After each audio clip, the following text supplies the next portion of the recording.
හැම දිනකටම සුබ දවසක් පුතේ. අද දවසේ අපේ පේපර් ක්ලාස් එකේ සාකච්ඡා කළ යුතු පේපර් එක වෙන්නේ පේපර් අංක 12. ඒතර එකේ ගිණුම් කරන පදනමක් තමයි තියෙන්නේ මූලික වශයෙන්. ප්‍රශ්න දෙකක් තියෙනවා. පළවෙනි කොටසේ තියෙන්නේ පහත් සඳහන් ව්‍යාපාරික ගනුදෙනු ගිණුම් ගත කිරීම සඳහා දීත්ව සටහන් දක්වන්න කියන කොටස. ඒ අර්ථය තියෙනවා මූලික වශයෙන් ගත්තොත් එහෙම ප්‍රශ්න 10ක ප්‍රමාණයක්. එක අයිතිකරු ප්‍රාග්ධන යෙදවීම රුපියල් 95000යි. දැන් මේවල දීත්ව සටහන් ටික මම පැහැදිලිව ලියාගෙන යන්නම්. ඔයගොල්ලෝ බලන්න ඔයාලගේ උත්තර ටිකත් එක්ක සම්බන්ධතාවයන් නිවැරදිද කියලා සහ අදාළ සංකල්පයන් ටිකත් මම පැහැදිලි කිරීම කරන්න. පුතේ අයිතිකරු ප්‍රාග්ධන යෙදවීම රුපියල් 95000යි කියලා කියන්නේ එක පැත්තකින් ඒ තුල මුදල්වත්කම වැඩි වෙනවා. ඒ නිසා මුදල් ගිණුමට අදාළ වටිනාකම හර වෙනවා. වටිනාකම රුපියල් 95000යි. අයිතිකරු යොදවන්නේ පුතේ ව්‍යාපාරයට ප්‍රාග්ධන යෙදවීම තුල ප්‍රාග්ධන හිමිකාරත්වයේ වැඩි වෙනවා. ප්‍රාග්ධන ගිණුම පුතේ ව්‍යාපාරික වශයෙන් බැර වෙනවා. වටිනාකම රුපියල් 95000යි. ඊළඟට දෙවෙනි එක කියනවා පුතේ මෝටර රථයක් මිලදී ගත්තා රුපියල් ලක්ෂය. ඒතර මෝටර රථ වත්කම වැඩි වෙලා මුදල් වත්කම අඩු වෙනවා. ඒතර වත්කම වැඩි වීම හර වත්කම අඩු වීමත් බැර. ඒතර ද්විත්ව සටහන වෙන්නේ පුතේ මෝටර රථ ගිණුම හර රුපියල් ලක්ෂයයි. අපි ගන්නේ මෝටර රථයේ අත්පිට මුදලට මුදල් වත්කම අඩු වෙනවා. ඒ නිසා මුදල් ගිණුම පුතේ බැර වටිනාකම රුපියල් ලක්ෂයයි. රුපියල් ලක්ෂයයි. ඊළඟට අත්පිට මුදලට භාණ්ඩ මිලදී ගැනුම් 25000යි. පුතේ අත්පිට මුදලට භාණ්ඩ මිලදී ගැනුම්. ඒතර අත්පිට මුදලට භාණ්ඩ ගත්තොත් බඩු තොග කියලා අපි ලියනවද? නැහැ. අපි ඒ වෙනුවෙන් ලියන්නේ ගැනුම් කියන ගිණුම. ඒතර ගැනුම් ගිණුම පුතේ ව්‍යාපාරික වශයෙන් හර වටිනාකම ගත්තොත් රුපියල් 25000යි. ව්‍යාපාරික අත්පිට මුදලට භාණ්ඩ මිලදී ගැනීම තුල මුදල් වත්කම අඩු වෙනවා. ඒ නිසා පුතේ මුදල් ගිණුම බැර වටිනාකම රුපියල් 25000යි. ඊළඟ අනුදෙනුව අත්පිට මුදලට භාණ්ඩ විකුණුම් කරලා දිනවා රුපියල් 45000. අපි අත්පිට මුදලට භාණ්ඩ විකුණුම් කළොත් පුතේ අපිට මුදල් වත්කම වැඩි වෙනවා. වත්කම වැඩි වීම හර. ඒ නිසා මුදල් ගිණුම හර 45000යි. ඊට අතිරේකව ආපහු පුතේ ව්‍යාපාර සංවිධාන ව්‍යුහය තුල විකුණුම් කියන ආදායම වැඩි වෙනවා. ආදායම් වැඩි වීම බැර. ඒ නිසා විකුණුම් කියන ගිණුමට අදාළ වටිනාකම බැර කරනවා රුපියල් 45000. පස්වෙනි ගැළපිල්ල ණයට භාණ්ඩ මිලදී ගැනුම් 14000යි. පුතේ ණයට භාණ්ඩ මිලදී ගත්තොත් කොහොම ගත්තත් බඩු තොග වත්කම වැඩි වෙනවා.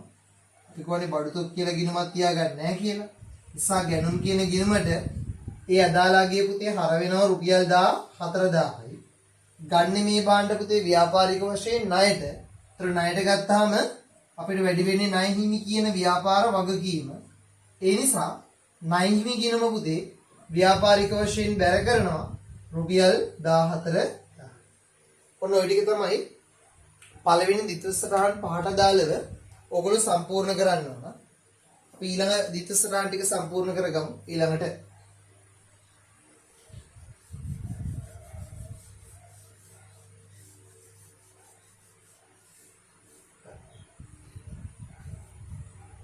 හයවෙනි ඉස්සරහට ණයට භාණ්ඩ විකුණුම් පුතේ රුපියල් 27000.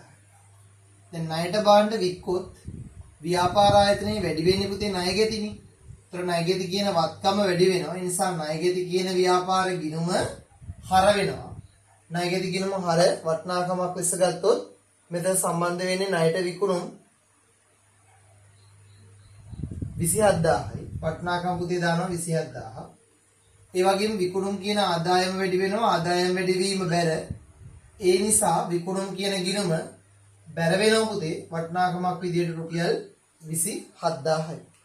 ඊළඟට ඊළඟ ගැළපිල්ල විදුලි ගාස්තු මුදලින් ගෙවුවා 5000යි. පුතේ විදුලි ගාස්තු කියන්නේ වියදමක් නේ. ඒතර වියදම් වැඩි වීම හරනේ. ඒතර විදුලිය කියන ව්‍යාපාරික ගිණුම හර වෙනවා පුතේ වටිනාකම ගත්තොත් එහෙම රුපියල් කීයද? 5000යි. අපි පුතේ විදුලි ගාස්තු ගෙවන්නේ ව්‍යාපාරික වශයෙන් මුදලින්. ඒ නිසා මුදල් කියන ව්‍යාපාර ගිණුම බැර වෙනවා. රුපියල් වලින් ගත්තොත් රුපියල් කීයද ව්‍යාපාරේ? 5000. අවස්ථාංක පුතේ 8. අවස්ථාංක 8. අටවෙනි එකේ කියනවා ආයෝජන ආදායම් මුදලින් ලැබුණා රුපියල් 10000. ඒතර ආයෝජන ආදායම් මුදලින් ලැබුණා නම් මොකද වෙන්නේ පුතේ? මුදල්වත්කම වැඩි වෙනවා. ඒ නිසා මුදල් කියන ව්‍යාපාරික ගිණුම හර වෙනවා රුපියල් 10000යි. ලැබෙන්නේ පුතේ ආයෝජන තුල ආදායම සම්බන්ධ කරනවා ව්‍යාපාර ආයතනේ. ආයෝජන ආදායම් කියන ව්‍යාපාරික ගිණුම ආයෝජන ආදායම් ගිණුම බැර වෙනවා වටිනාකම රුපියල් 1000. ඊට පස්සේ පුතේ ගැළපිලි අංක 9 ගත්තොත් 9 වෙනි ගැළපිල්ල කියනවා අයිතිකරුගේ ගැණිලි රුපියල් 3000යි. පුතේ ගැණිලි කරන්න හිමිකම් අඩු වෙනවනේ. හිමිකම් අඩු වීම හරනේ. ඒ නිසා ගැණිලි කියන ව්‍යාපාරික ගිණුම හර වෙනවා අගේ රුපියල් 3000යි. ගැණිලි කරන්නේ මුදලින්. ඒතර මුදල් කියන ව්‍යාපාරික වත්කම අඩු වෙනවා. ඒතර මුදල් ගිණුම පුතේ ව්‍යාපාරික වශයෙන් බැර වෙනවා වටිනාකම රුපියල් 3000. ඊළඟට ගැළපිලි අංක 10. 10 කියන පුතේ බැංකු ණයක් ලබා ගත්තා රුපියල් 60000යි. ඒතර බැංකු ණයක් ලබා ගත්තාම අපිට මුදල් ලැබෙනවා. ඒතර ව්‍යාපාරික මුදල් ගිණුම හර වෙනවා වටිනාකම ලෙස ගත්තොත් රුපියල් කොච්චරයිද පුතේ? රුපියල් 60000යි. ගන්නේ බැංකුවෙන් ණයක්. බැංකු ණය කියන්නේ වගකීමක්. වගකීම් වැඩිවීම පුතේ බැර වෙනවා. වගකීම් වැඩිවීම බැරවීම පිටපත් කරනවා බැංකු ණය ගිණුමට බැරට රුපියල් 60000.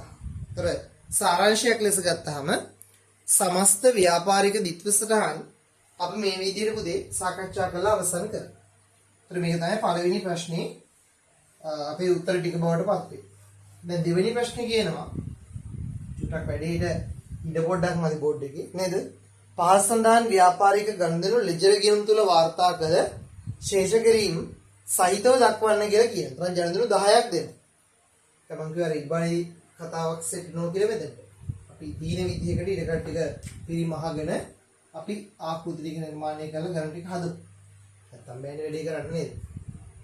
පුතේ ව්‍යාපාරික ලෙජර් ගිණුමක ආකෘතිය ගත්තොත් දිනය විස්තරය සංගල පිටුව මුදල දිනය විස්තරය සංගල පිටුව මුදල මෙන්න මේ මූලික ආකෘතිය ඇතුළත තමයි පුතේ සාමාන්‍යයෙන් පොදුවේ ගත්තොත් එහෙම අපි ගිණුමක් නිර්මාණය කිරීමේ කාර්යය සිදු කරන්නේ. ඒතර මම පළවෙනි ගිණුම මේ ආකාරයට නම් කරන්න. ගන්නේ පුතේ දිනය විස්තරය සංගල පිටුව මුදල දිනය විස්තරය සංගල පිටුව මුදල. ඒතර ඔන්න ඔය කාරණා ටික තමයි පුතේ සම්බන්ධ වෙන්නේ. මේ ව්‍යාපාර ආයතනේ ලෙජර් ගිණුම් ටික ඉස්සරහට නිර්මාණය කරනකොට මම ලියන්නේ යන්නේ නැහැ. එහෙමවත් අපිට ලොකු කාලයක් මේ වැය කරන්න වෙනවා. මම ඒ නිසා පුතේ ලෙජර් ගිණුම් ටික නිර්මාණය කරනවා. හැබැයි ලියන්නේ යන්නේ නැහැ.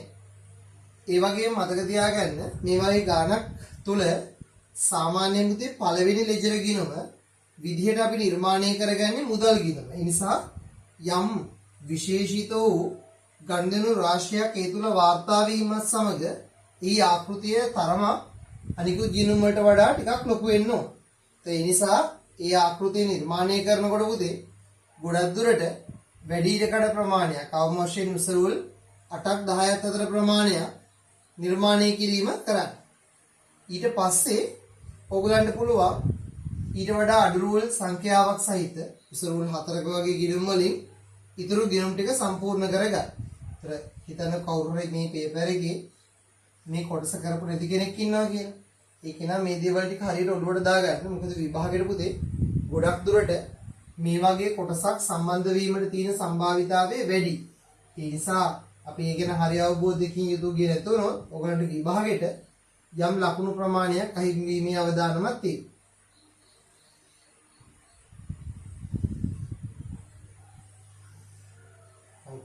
ලෙජර් ගිණුම් ටික. ඒ වගේම පුතේ ව්‍යාපාරික ලෙජර් ගිණුමක ආකෘතිය දැන් මම මෙතන කිව්වනේ ඔයාලට නම් කිරීමක් කරන්නේ නැහැ කියලා. හරිද? ඒක ගන්න ඉතින් මගේ ලේසියටනේ.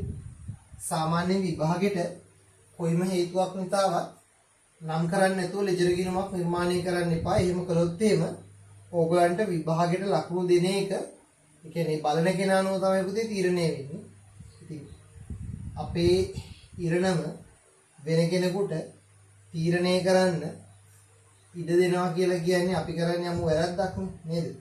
ඒ නිසා එහෙම කරගන්න එපා. තමන් ගිරනම තමන්ම ලියාගන්න. තමන්ම ආකෘතිය නම් කරලා පිළිවෙලකට ගන්න හදන්න. අනිවාර්යෙන් පුතේ ඔයගන්න ප්‍රමාණවත් වූ කාලයක් මේ සඳහා අනිවාර්යයෙන්ම ලැබෙනවා. ගොඩක් දුරට විභාගයට ගත්තොත් එහෙම ඔයගන්ට හම්බ වෙන්නේ විනාඩි 10ක වගේ ගාණක්. ඒ කියන්නේ ගණිතේ ගොඩක් වෙලාවට උපරිම වශයෙන් ගත්තොත් 5කට වගේ ඕක සීමා වෙනවා. දැන් මෙතන නම් ගණිතේ ගොඩ හරියක් දීලා තියෙනවා 10ක් විතර. ඒතර ඉච්ඡර ප්‍රමාණයක් විභාගෙට එන්නේ නැහැ. හරි. අපි ගාන හදන්න පටන් ගමු. සමහර ගිණුම් මදි වෙයි. මම පුළුවන් උපරිමයේ තමයි බෝඩ් එකේ නිර්මාණය කිරීම කරේ. හරි. මදි වෙන විදිහට මම ඉස්සරහට යොදා ගන්නම් ගිණුම් ටික ඒ අවශ්‍යතාවයන් අනුව. අයිතිකරු ප්‍රාග්ධන යෙදවීම පුතේ දීලා තියෙනවා රුපියල් 95000ක්. ඒතර අපිට අවශ්‍ය වෙනවා පුතේ අයිතිකරු ප්‍රාග්ධන යෙදවීමේදී මුදල් ගිණුමයි ඊට අතිරේකව ව්‍යාපාර ආයතනයේ පුතේ ප්‍රාග්ධන ගිණුම. ඒතර අයිතිකරු ප්‍රාග්ධන යෙදවීම රුපියල් 95000යි. එක කියලා දානවා පුතේ ව්‍යාපාරයේ ප්‍රාග්ධනය වටිනාකම රුපියල් 95000යි. ප්‍රාග්ධන ගිණුමට බැර වෙනවා එක කියලා පුතේ ව්‍යාපාරික ගිණුමේ නම් මාරු කරන මුදල් රුපියල් 95000. දෙවෙනි එකේ කියනවා පුතේ මෝටර රථයක් මිලදී ගත්තා ලක්ෂය. එහෙනම් අපි මෝටර රථයක් මිලදී ගැනීම තුල මෝටර රථ වත්කම් වැඩි වෙනවනේ පුතේ. ඒතර ගන්නවා ව්‍යාපාරයේ මෝටර රථ ගිණුම. මෝටර රථ ගිණුමට දානවා දිනේ 2 මුදල් කියලා රුපියල් පුතේ ලක්ෂයයි. මුදල් ගිණුම බැර වෙනවා පුතේ 2 ව්‍යාපාර ආයතනයේ ගන්නේ මෝටර රථ කියන වත්කම් මුදල් වත්කම් අඩු වෙනවා තුල බැර වෙනවා රුපියල් ලක්ෂය. ඊළඟ තුන්වෙනි ගණන්දනුවේ කියන්නේ පුතේ අත්පිට මුදලට භාණ්ඩ මිලදී ගැනුම් 25000යි. මේ ගණන්දනු ටික අර ඉස්සලා දීපු ගණන්දනු ටිකම තමයි නේද? ඒතර 25000ක ව්‍යාපාරික අත්පිට මුදලට භාණ්ඩ මිලදී ගැනුම් කරනවා නම් අපිට අවශ්‍යයි පුතේ ගිණුමක් ගැනුම් ගිණුම. ගැනුම් ගිණුමට දිනය 3 සම්බන්ධ කරනවා පුතේ මුදල් කියලා රුපියල් 25000යි. මුදල් ගිණුම බැර වෙනවා ගැනුම් කියලා වටිනාකම් පුතේ රුපියල් 25000යි. ඊළඟට අත්පිට මුදලට භාණ්ඩ විකුණුම්. එහෙනම් අවස්ථාංක 4 විකුණුම් කියලා පුතේ හර වෙනවා ව්‍යාපාරිකගේ රුපියල් 45000යි. දාන පුතේ ව්‍යාපාර ආයතනයට දාලව විකුණුම් කියන ව්‍යාපාරික ගිණුමට විකුණුම් ගිණුම පුතේ බැර වෙනවා අවස්ථාංක 4 මුදල් කියලා රුපියල් 45000යි. ඊළඟ පුතේ ඊළඟ එක තමයි ව්‍යාපාර ආයතනයේ භාණ්ඩ ණයට මිලදී ගැනුම් තියෙනවා 14000. ගැනුම් ගිණුම තියෙනවනේ. ගැනුම් ගිණුමට දානවා දිනේ 5 හරට පුතේ ණය හිමි කියලා රුපියල් 14000යි. ඊළඟට ඒ අදාළ භාණ්ඩ ගත්තේ ණය හිමියන්ගෙන්. ඒ නිසා නිර්මාණය කරනවා පුතේ ඊළඟ ලෙජර් ගිණුම ණය හිමි ගිණුම. ණය හිමි ගිණුමට දිනේ දානවා 5 බැරට ගැනුම් කියලා වටිනාකම රුපියල් 14000. අවස්ථාංක පුතේ 6 ණයට විකුණුම් 27000යි. පුතේ අපිට අවශ්‍යයි ව්‍යාපාරික ගිණුමක් ණයගෙති කියලා ගිණුමක්. ණයගෙති කියන ගිණුමට හර වෙනවා අවස්ථාංක 6 විකුණුම් කියලා පුතේ වටිනාකම රුපියල් 27000යි. පුතේ මීට පෙර අපි විකුණුම් ගිණුමක් ගත්තා. ඒ ගිණුමේම බැලට පිටපත් කරනවා ණයගෙති කියලා රුපියල් 27000. මේක සරලයි ඔයගලන්ට ඉස්සලා තියෙන දිතුස්ස කාණ ටිකක් බලාගෙනම වාර්තා කිරීම තුල. ඊළඟ පුතේ විදුලි ගාස්තු මුදලින් ගෙවලා තියෙනවා 5000ක්. අවශ්‍යයි පුතේ ව්‍යාපාර ආයතනයේ විදුලිය කියලා ව්‍යාපාරික ගිණුමක්. ඒ ගිණුමට අවස්ථාංක 7 මුදල් කියලා හර වෙනවා රුපියල් 5000යි. අවස්ථාංක 7 මුදල් ගිණුම බැර වෙනවා පුතේ විදුලිය කියලා රුපියල් 5000. ඊළඟ පුතේ ආයෝජන ආදායම් මුදලින් ලැබිලා තියෙනවා රුපියල් 10000ක්. අපි නිර්මාණය කරනවා පුතේ ඊළඟ ලෙජර් ගිණුම ආයෝජන ආදායම් කියන ව්‍යාපාරික ගිණුම. ආයෝජන ආදායම් කියන ගිණුම තුල ලැබිලා තියෙන 10000යි. අවස්ථාංක 8 දානවා පුතේ ආයෝජන ආදායම් කියලා වටිනාකම රුපියල් 10000යි. ආයෝජන ආදායම් ගිණුමට දානවා දිනියට මුදල් කියලා පුතේ වටිනාකම රුපියල් 10000. ඊළඟ අයිතිකරුගේ ගෙනිලි. දැන් මම මෙතන ගිණුමක් ගහන්න මට ඉඩ නැති නිසා මම ගහන්නේ මම කියන්නම් කරන්න ඕන දේ. ගැනලි කියලා ගිණුමක් නිර්මාණය කළ පුතේ ඒ ගිණුමේ හරට පිටපත් කළ දිනන මුදල් කියලා රුපියල් 3000යි. ව්‍යාපාරික දිනේ 9 මුදල් ගිණුමට බැර වෙලා තියෙනවනේ පුතේ ගැනලි වටිනාකම රුපියල් 3000යි. ඊළඟට බැංකු ණයක් ලබා ගත්තා රුපියල් 60000යි. පුතේ බැංකු ණය ලබා ගත්තාම මුදල් කියලා වත්කම් වැඩි වෙනවනේ. ඒතර මුදල් ගිණුම හර වෙනවා. ව්‍යාපාර ආයතනයේ බැංකු ණය කියලා වටිනාකම පුතේ රුපියල් 60000යි. ඔක ඔයා බැංකු ණය කියලා ගිණුමක් නිර්මාණය කරලා ඒ ගිණුමේ පුතේ බැලට පිටපත් කරලා තියෙන මුදල් කියලා රුපියල් ව්‍යාපාර ආයතනයේ 60000. ඒතර මෙන්න මේ ආකාරයට තමයි අදාළ සම්බන්ධතාවය සමාන වෙන්නේ. ගිණුම ශේෂ කරලා තියෙන්නේ. මෙතන උත්තර සුළු කරලා ගත්තොත් මම ගිණුම් කීපයක් ශේෂ කරන්න ඔක්කොම නෙමෙයි. ඔයගන්ට අදහසක් ගන්න. ගිණුමක් ශේෂ කරනකොට පුතේ මුලින් බලන්න ඕන වැඩි පැත්ත. දැන් මේකේ නම් හර පැත්ත තමයි වැඩියාගේ නියෝජනය වෙන්නේ. ඒතර මෙතන 5යි 5යි 10යි එකක් ඉතුරුයි කියලා කියන්නේ 10යි. 10යි කියන්නේ පුතේ 20යි 21යි. මෙතන 2,10,000යි. ඒතර සුළු කරලා ගත්තොත් උත්තරේ පුතේ සම්බන්ධ වෙනවා 0.0යි. මෙතන සුළු කරලා ගත්තොත් 5යි 5යි 10යි 13යි 13යි කියලා කියන්නේ පුතේ සුළු කරලා ගත්තොත් එහෙම 10 මෙතන 7යි කියලා කියන්නේ 20යි දෙකක් ඉතුරුයි 4යි 4යි කියලා කියන්නේ පුතේ 7යි 7යි කියලා කියන්නේ එකක් ඉතුරුයි 77000. ඒතර ඒක ලියන්න ඕන ශේෂයේ පාගේ ශේෂයේ පුතේ ඊට පස්සේ ලියන්න ඕන රුපියල් 77000. දැන් මේ වගේ ගිණුමක් ගත්තොත් ශේෂ කරන්න ලේසියි.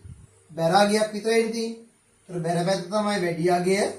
ඒ අගය අරන් එනවා හරට රුපියල් 95000යි. ඔන්න ශේෂ කරනවා. වෙනස පුතේ උඩින් දැම ශේෂයේ පාගේ වෙනස පුතේ දැම යටින් ශේෂය ලේසියි. වත්කම් ගිණුමක් මෝටර රථ ගිණුම කියන්නේ පුතේ ඒකේ හර ශේෂයක් තියෙන්නේ. සම්බන්ධතාවයේ ලියන පුතේ ව්‍යාපාරික හරට රුපියල් ලක්ෂයයි. මෙතන දානවා පුතේ වටිනාකම රුපියල් ලක්ෂයයි. මෙතන දිනන රුපියල් ලක්ෂයයි. මෙතන පුතේ ව්‍යාපාරික අවස්ථාංකයේ 3 යටි ගිණුම ශේෂ පාගය කරනවා. ඊගේ කරනවා. වටිනාකමක් ලෙස ගත්ත රුපියල් ලක්ෂයයි. මම උතුරු ටික ශේෂ කරන්නේ නැහැ. හැම ගිණුමක්ම පළ ශේෂ කරන්න ඕන. ඒතර හැමතිස්සෙම පුතේ ගිණුමක් ශේෂ කරද්දී බලන්න ඕන මූලික කාරණාව තමයි වැඩි පැත්ත නියෝජනය වෙන්නේ කොහෙටද කියලා. ඒතර ඒ අනුව තමයි අපි ශේෂ පාගීගේ කරන දේ කරන්නේ. උතන දිනයක් සඳහන් කරන්න පුළුවන්. හැබැයි මෙතන දී තියෙන තොරතුරුත් එක්ක පුතේ අපිට මාසයක්වත් දිනයක්වත් නිශ්චිතව දීලා නැහැ. ඒ නිසායි මම දිනයක් නැතිව ශේෂ පාගීගේ කියලා කරේ. ඒ නිසා ඔයගොල්ලොත් එහෙම කළාට ප්‍රශ්නයක් වෙන්නේ නැහැ. එහෙනම් ඔය ටික තමයි මේ පේපර් එකේ මූලික විෂය සාකච්ඡා කරන්න තියෙන්නේ. අපි ඊළඟට 13 වෙනි පේපර් එකත් එක්ක සම්බන්ධ වෙමු. එහෙනම් හැමෝටම සුබ දවසක්. ඉස්සරහට පේපර්ස් ටික හොඳට කරගෙන යමු.